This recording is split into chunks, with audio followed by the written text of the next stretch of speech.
വീണ സമയത്ത് മലയുടെ മലക്ക് വന്നുകൊണ്ട് അവിടുത്തോട് ചോദിച്ചു, അല്ലാഹുവിന്റെ റസൂലേ, ഈ ജനങ്ങളുടെ മുമ്പിൽ ഈ മല താഴ്ത്തിയിടാൻ അല്ലാഹു ഉദ്ദേശിക്കുന്നു, അങ്ങ് അനുമതി നൽകുമെങ്കിൽ ഇവരെ ഇവിടെ വെച്ചിട്ട് തന്നെ തകർക്കാൻ ഉദ്ദേശിക്കുന്നു.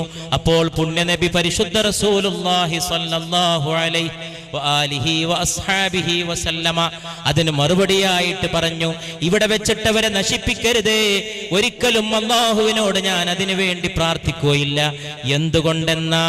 എന്തുകൊണ്ടെന്നാൽ ഇവർക്ക് ശേഷം ജനിക്കുന്ന ഇവരുടെ തലമുറകൾ അല്ലാഹുവിൽ ശിർക്ക് ചെയ്യാതെ, അല്ലാഹുവിൽ പങ്കു ചേർക്കാതെ, അല്ലാഹുവിന് പങ്കാളികളെ കൽപ്പിക്കാതെ ഏകനായ അല്ലാഹുവിനെ ആരാധിക്കുന്ന സന്തതികൾ ഇവരുടെ പിൻതലമുറകളിൽ ഉണ്ടാകുമെന്ന് ഞാൻ ആഗ്രഹിക്കുന്നു. അതിനായിട്ട് ഞാൻ അല്ലാഹുവിനോട് ദുആ ചെയ്യുന്നു.